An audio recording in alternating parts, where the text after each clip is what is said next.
Thanks for joining us for part 5 of The Fishbowl with George R. R. Martin. We all need binge-worthy shows in 2019, and George is possibly providing us with one that looks like a great candidate in Wild Cards, a show that will be airing on Hulu, and he tells us more about it. For somebody like you, who's creative and still very active at about 70 years old, you don't seem like the type of guy to retire. I mean, like, what's next for you to do? I know, you've got so many projects. You've had projects throughout your life. Like, is it hard to A, stay focused on one thing, and then B, like, do you ever see a time where you're like, I'm going to relax and chill out and quote unquote retire? I can't imagine retiring. I've had friends who've retired, writers, and it still startles me when I hear somebody doing that. Yeah. Right now I have, of course, the 2 remaining books in A Song of Ice and Fire to finish. I think some of my fans already think I'm retired. Because, No, the fans, they just miss you. They Winds of just Winter, miss you. But believe me, I haven't. Yeah. So I have to finish Winds of Winter, Dream of Spring, and then I have more of the Dunk and Egg stories I want to write. My latest Westeros book was Fire and Blood, which was not part of the main series, but a history of the Targaryen kings. And it was only the first half, so I have to write the second half of that. And that's just the stuff in Westeros. Beyond that, I edit and write for Wild Cards, the series. That's been going since 1987, so it's actually a series that's been around longer. We're up to like 29 books in that series. And it's about aliens. It's about DNA and illness. It's basically superheroes. Yeah, I mean, we have aliens in it. The premise is in 1946, some aliens released a virus over Earth to experiment on us, and it kills most people who contract it. But 9 out of every 100 are deformed in horrible ways. They're called jokers, and 1 in every 100 gets superpowers and becomes what we call an ace. But it's a little more gritty and realistic than traditional comic books.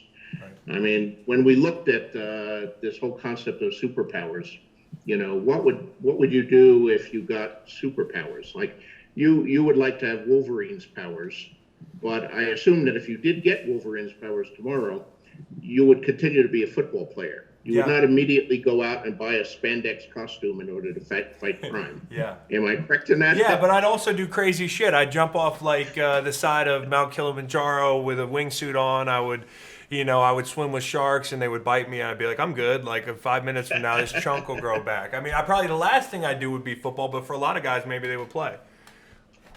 Yeah, I've asked that question to many people when pitching Wild Cards or explaining it to people, and nobody ever wants to buy a spandex costume to fight crime. Yeah, no spandex.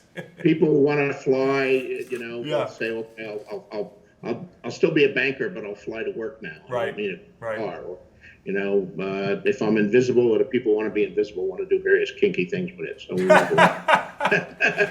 that's what we try to get at Wild Cards. What would the effect be on the world, and what would the effect be on human life if people did have these powers, and if the world was transformed in this way? What would you do? Well, I'd probably still be a writer. Right, exactly. Yeah, so you'd be a writer with some hidden superpowers. Okay. Well, do you like your comic? Do you have a character in Superworld or in Wild Cards, the great and powerful turtle, and he's the most autobiographical character I've ever written. He's in many of the early Wild Card books. So he lives in Bayonne, New Jersey, just like I did. He lives in the projects, just like I did. He's got a weight problem, just like I've had. But he also has powerful telekinesis.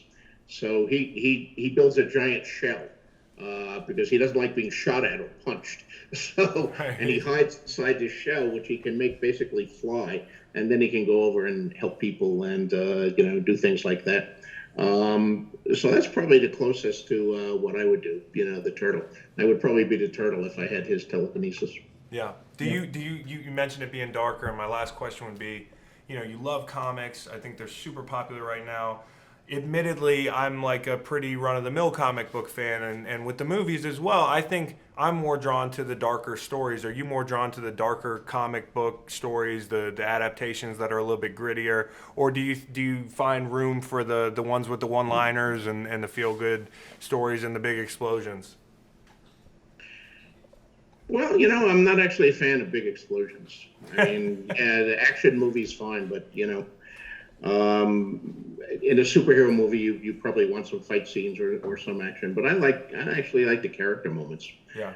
I mean, in a lot of movies that are more like action movies, I get up and go get popcorn during the car chase because now I know, okay, the car chase is going to go on for 10 minutes and cars are going to be crashing and banging into walls. It's boring to me. Yeah. I want to see the scenes where two characters are talking to each other and there's some emotional conflict. But having been a comic book fan for all these years, I'm afraid I'm a bit of I don't know, a purist. It bothers me when they diverge from the comic books, and I'm always boring my companions in movies. That's not the way it was in Fantastic Four #12. Yeah. They're getting this character Right. all wrong. And you know as well as anybody, and I heard you say before that sometimes when you're working with TV, you're almost like you're talking to your producer, your director, or whatever. You're like, I need X, Y, and Z, and they're like, we don't have a budget for that. But writing and fleshing these characters and these situations and these predicaments and battles out.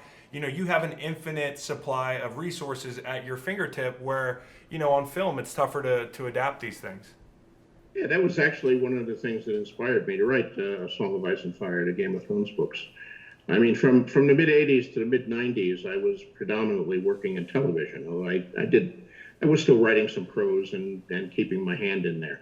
But I was on Twilight Zone revival of the mid '80s. I was on staff on that. I did 5 episodes. Then I did 13 episodes for Beauty and the Beast with Ron Perlman and Linda Hamilton.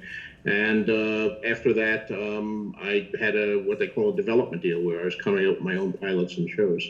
And through all those 10 years, the message that I was constantly getting when I turned in my first draft was, George, this is great, but we can't do it. It's too expensive. It's too big. Right. There are too many characters. It's too complicated.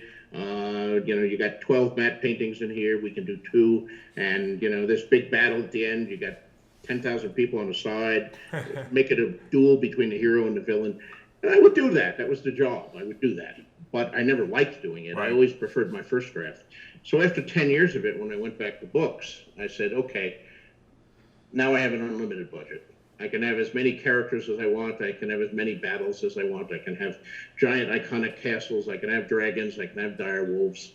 I'm just going to do it exactly the way I want and not worry about anybody's budget.